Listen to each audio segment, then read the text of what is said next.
Dame de beber, temas de espiritualidad por el padre José María Iraburu.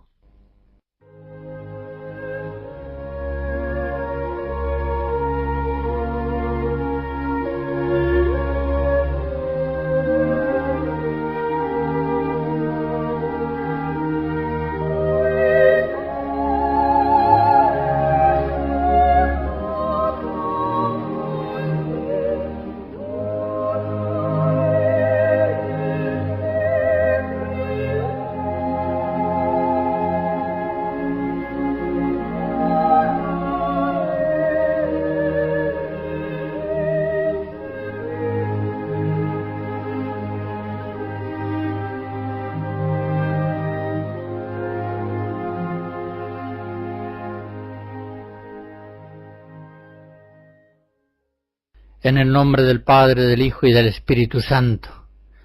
Señor, mi alma está pegada al polvo. Reanímame con tus palabras. Instrúyeme en el camino de tus decretos y meditaré tus maravillas. Apártame del camino falso y dame la gracia de tu voluntad. Correré por el camino de tus mandatos cuando dilates mi corazón. Continúo nuestra meditación sobre el mundo en cuanto enemigo del reino de Dios entre los hombres. Hemos de entender que si Dios quiere hacer hombres realmente nuevos, habrá de liberarlos primero de su cautividad mundana. Los cristianos, al ser santificados por Dios, al ser introducidos en la esfera de la vida divina trinitaria, necesariamente han de desmundanizarse. Es decir, la Sagrada Escritura nos enseña continuamente que la desmundanización es absolutamente necesaria en los aspectos intelectuales, morales, psicológicos, para poder vivir en el mundo desde Dios, bajo la gracia de Dios, por obra del Espíritu Santo, como hombres nuevos, miembros de una nueva humanidad, la que forma el reino de Dios en este mundo, contrapuesto al mundo. Cuando Dios quiere hacer un pueblo nuevo, elige a Abraham, que ha de ser su patriarca, y lo primero que hace es sacarlo de Ur de Caldea. Pero bastantes siglos más tarde tiene que hacer lo mismo con la descendencia de Abraham, sacarla de Egipto para poder hacer un pueblo nuevo. La revelación divina, la misma que ilumina al profeta y al apóstol, los hace extraños al mundo, hace que se extrañen del mundo presente, al cual ellos son enviados para proponer a los hombres unos pensamientos y caminos que son muy distintos de los pensamientos y caminos de los hombres. Isaías 55. Eso necesariamente implica un enfrentamiento y también, por supuesto, un peligro muy grave para el enviado por Dios al mundo. En la profecía de Jeremías se describen de un modo conmovedor los sufrimientos del profeta. Por eso el Señor conforta a Jeremías en el capítulo 1 diciéndole: no te quiebres ante ellos, no sea que yo delante de ellos te quebrante a ti. En la misma perspectiva, el apóstol San Pablo declara valientemente: yo no me avergüenzo del Evangelio, Romanos 1, y exhorta a sus colaboradores en estos mismos términos. Por ejemplo, en la segunda Timoteo capítulo 1, no te avergüences jamás del testimonio de nuestro Señor. Pero fijémonos en que no solo profetas y apóstoles, todo el pueblo de Dios debe extrañarse del mundo, es decir, debe salir de Egipto.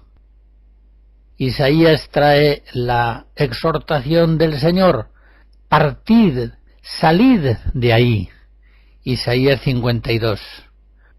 La Iglesia sabe bien desde el principio que, aun estando en el mundo, no pertenece al mundo, es extraña a su régimen, y que por eso forma dentro del mundo, como dice la primera carta de San Pedro, en el capítulo 2, un pueblo peregrino que vive en el mundo como forastero y extranjero.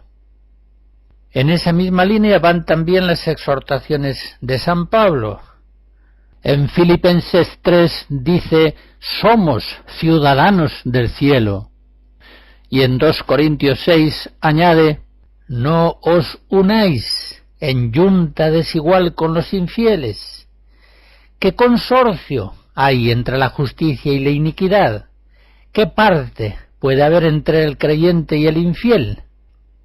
Y en Romanos 12, no os conforméis a este siglo, sino transformaos por la renovación de la mente. Con todo esto entendemos fácilmente que en las Sagradas Escrituras la santificación aparece como desmundanización, y consiguientemente en la Biblia también el pecado del pueblo de Dios será en forma muy característica la mundanización de su mente y de su conducta. De ahí que, por ejemplo, en el Salmo 105 encontremos exhortaciones y reproches de Dios como este: emparentaron con los gentiles, imitaron sus costumbres, adoraron sus ídolos y cayeron en sus lazos. O en el libro 2 de los Reyes, capítulo 17, siguieron las costumbres de las gentes, se fueron tras las vanidades y así cayeron ellos mismos en la vanidad, como los pueblos que los rodeaban y a quienes Yahvé les había prohibido imitar. Escucharemos a Mendelssohn en fragmentos de un motete sobre el Salmo 114.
Durante los primeros 3 siglos de la historia de la Iglesia, las persecuciones que sufrían los cristianos dejaban nítidamente expresada la distinción e incluso la contraposición entre el reino de Cristo y el mundo.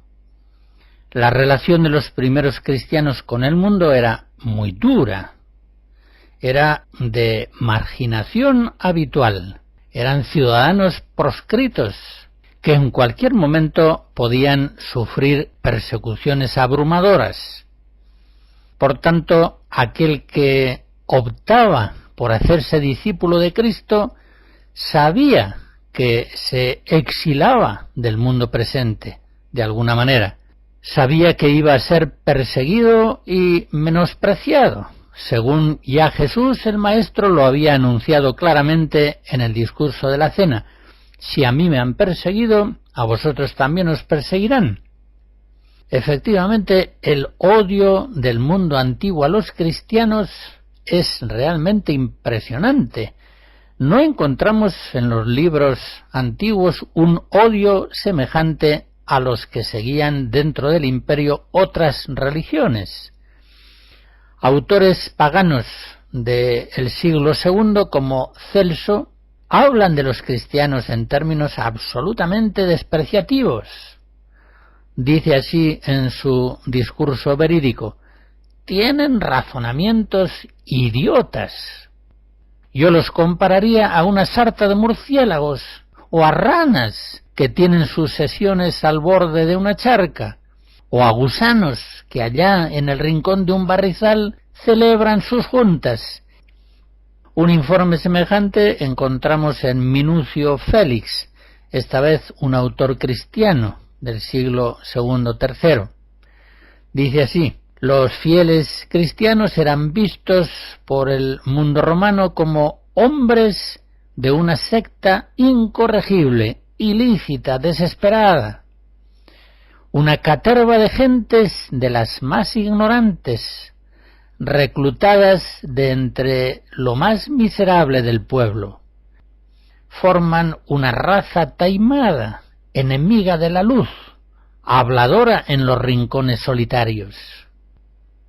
Por otra parte, hemos de ser bien conscientes de que los mártires marcan el punto de mayor tensión entre el reino y el mundo. Y esto en los 3 primeros siglos y en todos los siglos de la Iglesia, también en el presente. Los mártires se ven en el trance de elegir entre Cristo y el mundo, y han de vencer al mundo, venciendo al mismo tiempo las amenazas de los perseguidores y las seducciones con que tratan de atraerlos a la infidelidad. Vemos en las cartas de los mártires cuántas veces los magistrados aconsejan, a veces con una apariencia de benignidad, a los futuros mártires que abandonen la adoración del crucificado, que vengan a venerar los mismos dioses que veneran todos los romanos, que vivan con ellos en perfecta comunión. Y vemos también en las actas de los mártires cómo estos se ríen de los ídolos que el mundo romano adora, los desprecian públicamente, hacen como los profetas de la antigua tradición judía, que se burlaban de los ídolos. Tienen ojos y no ven, tienen pies y no andan, la carcoma los va destruyendo. Isaías 41, Jeremías 10, Oseas 8, etc. Como digo, los mártires experimentan de un modo especial su condición de forasteros y extranjeros en el mundo presente. No era difícil para estos cristianos sentirse en el mundo, como dice 1 Pedro 2, como extranjeros y forasteros. Esta condición extranjera de la Iglesia en el mundo aparece expresada con frecuencia en los encabezamientos de las cartas antiguas. Así, por ejemplo, la carta primera de Clemente a los Corintios comienza diciendo: la Iglesia de Dios, que habita como forastera en Roma, saluda a la Iglesia de Dios, que habita como forastera en Corinto. Era una fórmula tradicional que encontramos también, por ejemplo, en el inicio de las cartas de San Ignacio de Antioquía. Está claro, pues, que en esos primeros siglos el cristiano entiende perfectamente palabras como aquellas de San Pablo: el mundo está crucificado para mí, y yo para el mundo. Gálatas 6. Las costumbres inmorales del mundo romano y sobre todo la religiosidad imperial que impregnaba toda la sociedad, obligaban a los cristianos a renunciar a una parte de la vida social, les colocaban en cierta medida al margen de la ciudad. No eran, pues, los cristianos los que se recluían por voluntad propia en sí mismos, formando un pueblo dentro de otro pueblo. Era el mundo el que los arrojaba de sí.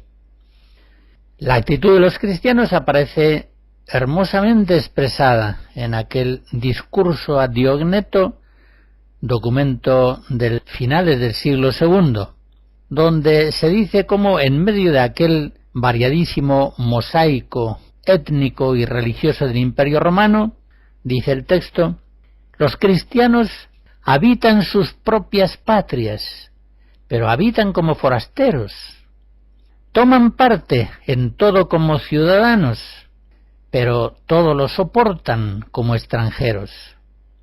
Toda tierra extraña es para ellos patria, y toda patria es para ellos tierra extranjera. Están en la carne, pero no viven según la carne. Pasan el tiempo en la tierra, pero tienen su ciudadanía en el cielo. Obedecen las leyes establecidas, pero con su vida sobrepasan las leyes. Aman a todos, y por todos son perseguidos. Pero, en fin, para decirlo brevemente, aquello que es el alma en el cuerpo, esos son los cristianos en el mundo.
La estructura misma del rito litúrgico del bautismo expresa con gran fuerza esa ruptura que la profesión cristiana implica con el mundo. Las fórmulas sacramentales del bautismo se formaron, por supuesto, ya desde el comienzo de la Iglesia, y en todas ellas va incluida la ruptura con Satanás y con el mundo, la apotaxis, que viene exigida por la adhesión a Cristo y a su Iglesia, sintaxis. Es decir, que no es posible pertenecer a Cristo y a su Iglesia estando bajo el influjo del mundo y del príncipe que lo gobierna. En todos los antiguos rituales del bautismo hallamos como el neófito renuncia a Satanás y renuncia al mundo con todos sus pecados y vanidades. Es el mismo sentido que ya Orígenes, en la primera mitad del siglo III, expresaba al comentar la espiritualidad bautismal. Decía: debemos salir de Egipto, debemos dejar el mundo si queremos servir al Señor. Y digo que debemos dejar el mundo no en un sentido local, sino espiritualmente. La ruptura del cristiano con el mundo en el bautismo expresa que el Espíritu Santo, el Espíritu nuevo recibido por el bautizado, está exigiendo una vida nueva, no solo en lo personal, también en lo colectivo, una vida muy distinta al estilo de la vida del mundo, que ya no le vale al hombre nuevo, al cristiano. Eso nos hace pensar en la palabra de Cristo de Mateo 9, no se echa el vino nuevo en cueros viejos, sino que se echa el vino nuevo en cueros nuevos, y así el uno y los otros se preservan. Esa misma ruptura de los cristianos con el mundo viene expresada y exigida por San Pablo en Éfesos 4. No viváis ya como viven los gentiles, en la vanidad de sus pensamientos, oscurecida su razón, ajenos a la vida de Dios por su ignorancia y la ceguera de su corazón. Embrutecidos se entregaron a la lujuria, derramándose ávidamente con todo género de impurezas. ¿No es esto lo que vosotros habéis aprendido de Cristo, si es que le habéis oído y habéis sido instruidos en la verdad de Jesús? Dejando, pues, vuestra antigua conducta, despojaos del hombre viejo, viciado por la corrupción del error. Renovaos en vuestro espíritu y vestíos del hombre nuevo, creado según Dios en justicia y santidad verdaderas. Ya vemos, pues, cómo ese paso del mundo al reino está en la misma esencia del bautismo, en el mismo fundamento vocacional de la existencia cristiana. Sin embargo, hoy son muchos los cristianos que quieren gozar del mundo sin limitaciones, con las mismas posibilidades de los hijos del siglo. Quieren disfrutar de todo al máximo, al igual que los hombres mundanos. Quieren prosperar en los negocios, sea como sea, asumir ideas, costumbres, playas, partidos políticos, uso de la televisión y de espectáculos, tal y como estas realidades se dan en el mundo presente. Son cristianos mundanos que quieren triunfar en esta vida, haciendo para ello todas las concesiones que sean precisas. Quieren estos cristianos mundanos, ante todo y sobre todo, evitar toda persecución, evitar la misma apariencia de una confrontación con el mundo vigente, con sus ideas y costumbres. En fin, cuando empleo la expresión cristianos mundanos, estoy diciendo algo semejante a círculos cuadrados. Expreso simplemente algo imposible, contradictorio. La Iglesia actualmente es perseguida por el mundo, como lo ha sido siempre, y especialmente es perseguida hoy en los países ricos de antigua filiación cristiana. Es decir, la Iglesia hoy es perseguida especialmente en los pueblos apóstatas, y es perseguida tan duramente o más como en los primeros siglos. No generalmente en una forma sangrienta, pero sí de un modo cultural y político incomparablemente más eficaz. Por eso los rasgos martiriales que caracterizaron en sus comienzos la vida cristiana vuelven hoy a marcar el sello de la cruz en los discípulos de Cristo. Hoy sabe por experiencia cualquier discípulo de Jesús que aquello que San Pablo dice en la segunda Timoteo 3 es una verdad indiscutible. Todos los que aspiran a vivir piadosamente en Cristo Jesús sufrirán persecuciones. Ahora bien, los discípulos fieles de Jesucristo experimentarán la persecución del mundo como una bienaventuranza, ya anunciada por Jesús, Mateo 5. Bienaventurados seréis cuando os insulten y persigan y con mentira digan contra vosotros todo género de mal por mí. Alegraos y regocijaos, porque grande será en los cielos vuestra recompensa, ya que así persiguieron a los profetas que hubo antes que vosotros.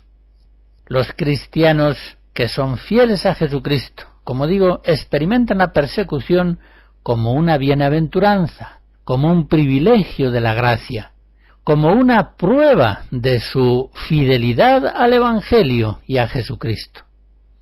Por el contrario, para los cristianos mundanos, la persecución del mundo es una maldición.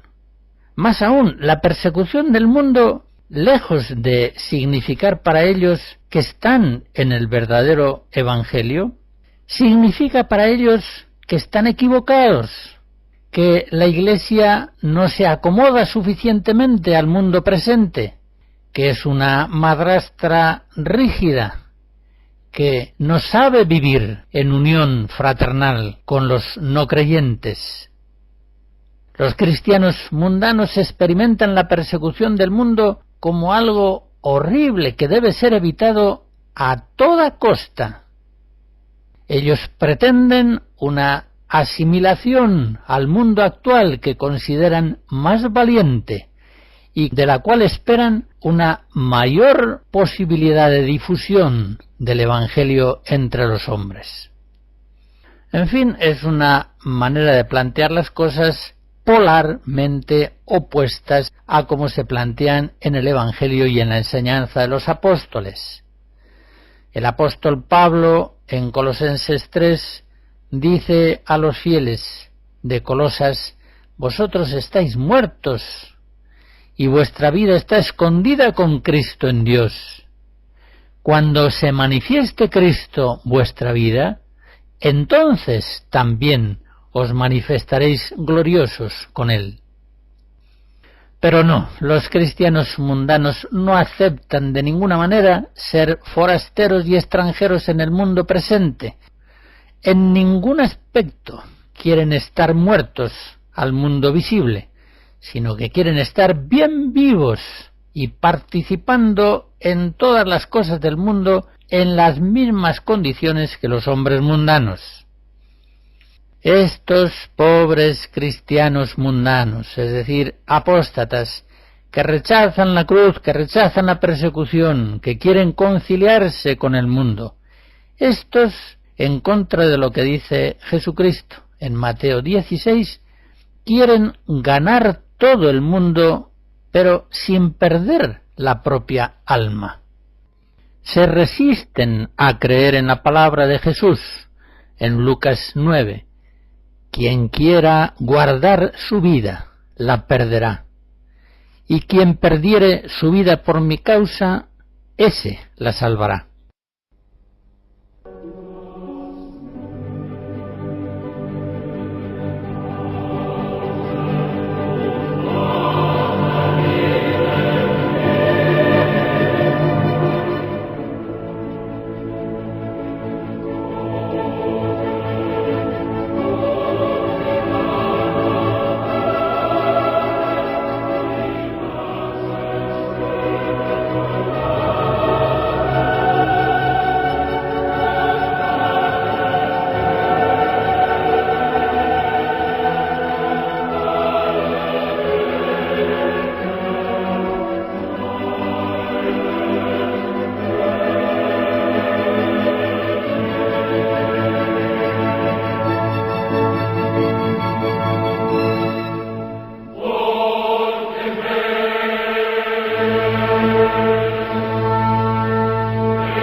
Es fácil hablar de la libertad, cantar su elogio, encarecer su necesidad, exigir sus condiciones en la vida comunitaria, pero la verdad es que liberar la propia libertad personal, cautiva del mundo, exige grandes valores y virtudes heroicas.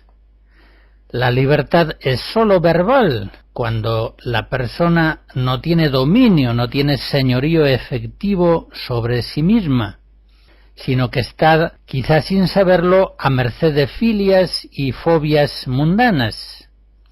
Tampoco hay libertad sin perseverancia, y esta es imposible sin capacidad de cruz, cuando vienen las persecuciones. No hay libertad personal sino en la medida en que se va venciendo el pecado, porque el pecado encadena la voluntad, como dice San Pablo en Romanos 7. En fin, liberar la propia libertad de los muchos lazos invisibles que le atan al mundo eficacísimamente exige una formidable ascesis, la ascesis cristiana, sólo posibilitada por obra del Espíritu Santo. Señalo pues ahora los rasgos principales de la ascesis cristiana para hacernos libres del mundo. En primer lugar, la oración. La oración nos libera del mundo presente, pues gracias a la oración lo comprendemos a la luz de Dios y trascendemos sus condicionamientos. Gracias a la oración, como dice San Pablo en 2 Corintios 4, no ponemos los ojos en las cosas visibles sino en las invisibles, pues las visibles son temporales y las invisibles eternas.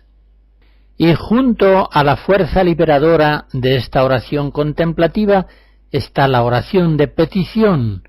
Pedimos al Padre que nos libre del mal y del maligno, que nos libre de estar cautivos del mundo, y Él nos lo concede.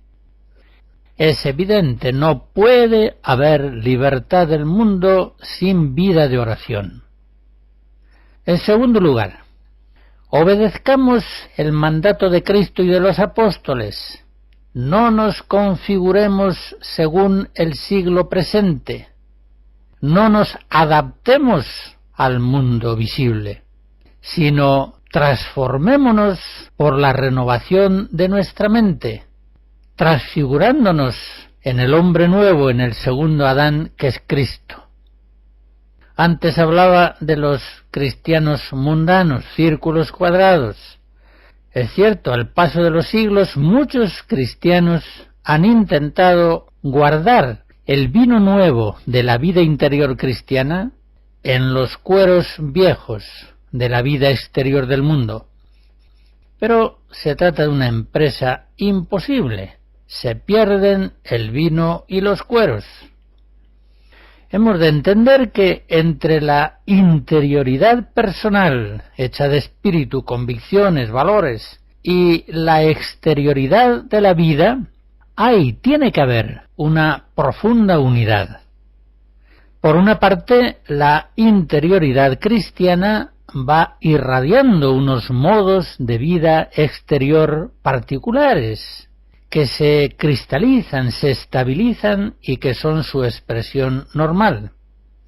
Y por otra parte, esos modos exteriores cristalizados inducen y favorecen la peculiar interioridad evangélica. Quiero decir con esto que entre interioridad y exterioridad en la vida hay una mutua correspondencia. Por eso pensar que el estilo exterior de la vida mundana pueda conciliarse con la vida interior del cristiano es intentar la cuadratura del círculo. Es como pretender que el traje de un niño pueda ser vestido por un hombretón adulto. Es absurdo. El vino nuevo ha de echarse en odres nuevos. Una tercera observación en orden a esa liberación de nuestra propia libertad respecto al mundo. No sigamos la moda, la dictadura del presente efímero. esa severa ortodoxia de la actualidad vigente sujeta a los hijos del siglo, a los mundanos, pero no a los hijos de Dios, no a los discípulos de Cristo. Como fácilmente se comprende, la moda ejerce su dominio más severo, especialmente sobre personas inmaduras, sin convicciones claras, sin personalidad firme. Estos siguen la moda del mundo con extremada fidelidad, como un corcho que va siendo llevado por un río. Para estas personas, lo más cómodo es remitirse a la respuesta generalizada en el mundo circundante. Y en este sentido, los santos, los cristianos espirituales, aquellos que han vencido al mundo porque han muerto a él y a la carne, son los únicos discípulos de Cristo libres de la moda. Pero los cristianos carnales son mundanos, siguen las modas ideológicas, políticas, sociales, conductuales, artísticas, sin libertad ni discernimiento, considerándolo incluso un deber exigido por la espiritualidad de la encarnación. No han entendido nada de la vocación cristiana. En el fondo rechazan la cruz, porque no seguir la moda puede resultar a veces muy duro. Por eso, sin amor a la cruz, seremos esclavos del mundo y de sus modas cambiantes. En cuarto lugar, los cristianos no hemos de tener miedo a parecer raros a los hombres mundanos. Fíjense que la palabra raro tiene varias acepciones. La primera es infrecuente, poco común. La segunda es excelente, sobresaliente. Y hay una tercera acepción, extravagante, con tendencia a singularizarse en forma arbitraria. Pues bien, todos los santos, empezando por Juan Bautista, por Cristo, han sido raros, pero han sido muy raros en las dos primeras acepciones. Es decir, han sido hombres de personalidad muy infrecuente, poco común, excelente, sobresaliente. No han sido hombres raros en la tercera acepción, hombre extravagante con tendencia arbitraria a singularizarse. Por eso debemos tener mucho cuidado de que el miedo a ser raros no sea en el fondo miedo a ser santos, es decir, a dejarse renovar incondicionalmente, tanto en el interior como en el exterior de nuestra vida, por el Espíritu Santo que procede del Padre y del Hijo. No tengamos miedo a parecer raros. Digamos nosotros, como San Pablo, si hacemos el loco es por Dios. 2 Corintios 5. Y en este sentido quiero hacer una observación que me parece de importancia. Se insiste a veces con mucha frecuencia en las posibilidades de santificación que los cristianos laicos tienen sin salir de la vida ordinaria de los hombres. Bien, ese principio, entendido rectamente, impulsa grandemente la santificación de los laicos, pero mal entendido da lugar a una caterva de mediocres que prefieren la mediocridad mundana antes que pasar por raros, que por tanto no guardan fidelidad al seguimiento de Jesucristo, no viven según la originalidad radical del Evangelio, sino que en muchos aspectos de su vida se acomodan al mundo. No quieren seguir a Jesucristo, que a veces para sus contemporáneos parecía un loco. Según leemos en Juan 10, algunos decían: está endemoniado, ha perdido el juicio.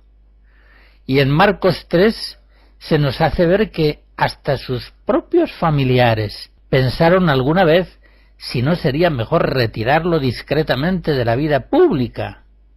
Dice el texto aludido, se decían no está en sus cabales.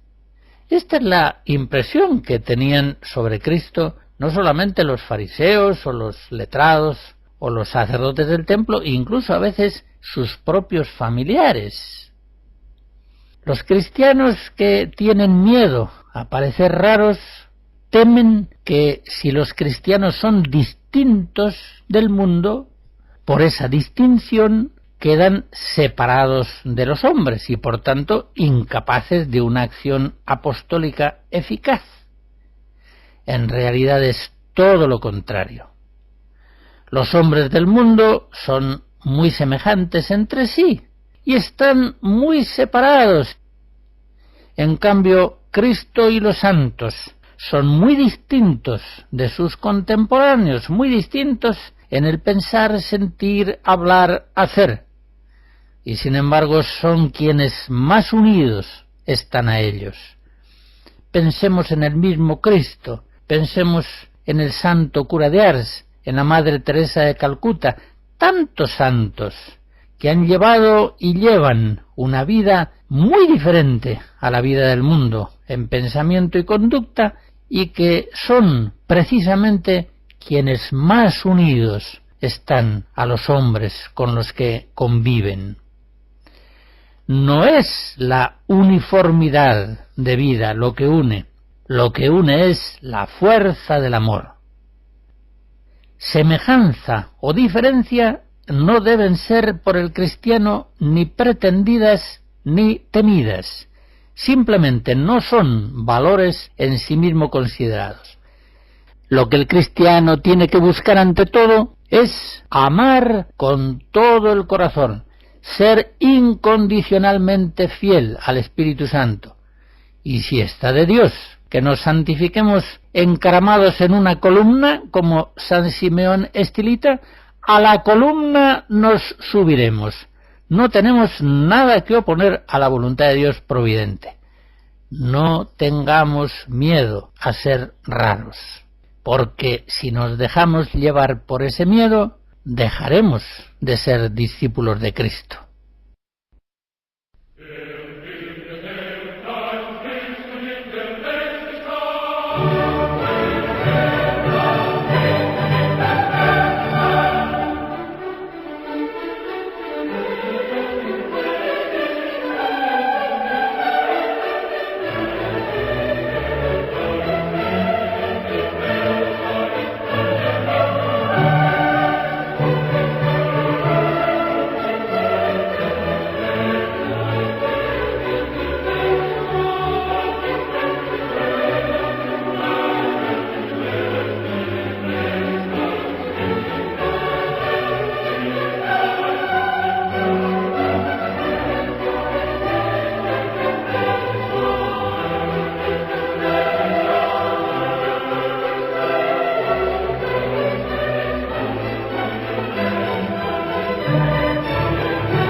Sigo recordando las normas cristianas para lograr la perfecta libertad del mundo. Una quinta observación. No imitemos las costumbres de los hombres, sino a Cristo y a sus santos. Seamos, como dice el apóstol en Éfesos 5, imitadores de Dios, como hijos amados. Obedezcamos a Cristo, que nos manda: sed perfectos, como vuestro Padre Celestial es perfecto.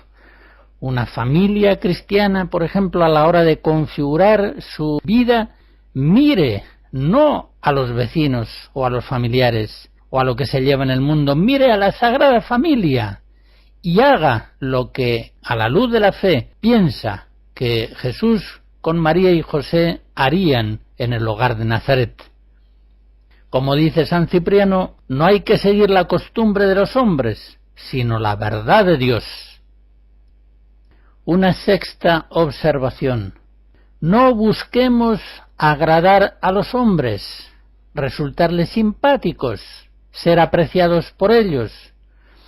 Busquemos en todo lo que es grato a Dios y lo que beneficia a los hombres. San Pablo en 1 Tesalonicenses 2 dice que él predica el Evangelio no buscando agradar a los hombres, sino a Dios, que examina nuestros corazones. Y algo semejante dice en Gálatas 1, ¿acaso busco yo el favor de los hombres o el de Dios? ¿Acaso busco agradar a los hombres?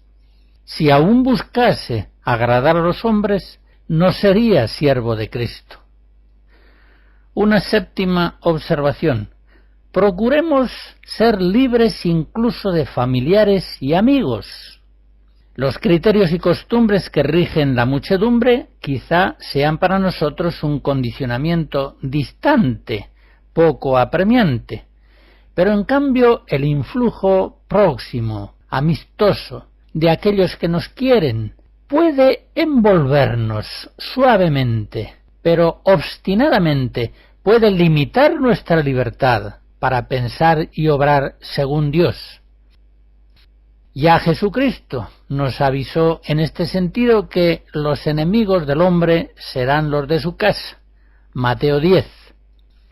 Así como Abraham salió de su tierra, así como Israel salió de Egipto, así también el discípulo de Cristo que de verdad busca la perfección evangélica ha de saber dejar de verdad, aunque no siempre sea físicamente, pero sí siempre espiritualmente, casa, hermanos o hermanas, madre o padre, hijos o campos, por amor a Jesús y a su Evangelio. Marcos 10. Es siempre preciso que ni los más familiares ni los amigos más íntimos nos desvíen nunca de la voluntad de Dios providente. Por último, una octava observación. Nuestra libertad del mundo ha de ser positiva, ha de ser creativa. Las cosas del mundo no son como son de un modo necesario. Podrían ser de otro modo, podrían ser diversas y mejores. Si los cristianos en el mundo hemos de ser luz, sal, fermento que transforme la masa, Mateo 5, Mateo 13, los cristianos hemos de explorar entre las posibilidades del mundo presente para producir por obra del Espíritu Santo que renueva la faz de la tierra nuevas formas de vida en todo. Hemos de renovar a la luz del Evangelio, con la gracia de Cristo, todos los aspectos de nuestra vida, todos y cada uno. La familia, el trabajo, el ocio, el vestido, la comida, el arte, la convivencia, la casa, la forma de educar, la política, la vida social, la distribución del tiempo, del dinero, de la atención, todo tiene que ser renovado con el Espíritu de Cristo. Y sólo así podremos ayudar al mundo de verdad. Sólo podremos renovar el mundo y transformarlo en la medida en que somos distintos de él, en la medida que podemos llevar al mundo oscuro una luz nueva, en la medida en que, iluminados por el Evangelio, podemos introducir entre los hombres nuevas verdades, nuevos caminos, nueva vida, es decir, en la medida en que podemos llevar a Cristo al mundo. Pues Él, y sólo Él, es la verdad, el camino y la vida.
En conferencias anteriores nos preguntábamos, ¿puede una espiritualidad ser llamada cristiana si no enseña a luchar contra el demonio? Y contestábamos concluyendo que no es cristiana una espiritualidad que ignora o incluso niega al demonio y la lucha que es preciso mantener contra él para ser fieles a Cristo. En esta conferencia nos hacemos una pregunta análoga. ¿Puede considerarse cristiana una espiritualidad que ignora o que niega la lucha ascética frente al mundo? Evidentemente no. Es una espiritualidad que de tal modo se aleja de los planteamientos del Evangelio que no puede ser considerada cristiana. Cristo Salvador, como nuevo Moisés, dirija el éxodo espiritual que debemos realizar los cristianos. Él nos saque del mundo y nos lleve a través del desierto heroico de la vida cristiana hacia la tierra prometida, hacia una vida plenamente evangélica. La bendición de Dios Todopoderoso, Padre, Hijo y Espíritu Santo, descienda sobre ustedes y les guarde siempre. Amén.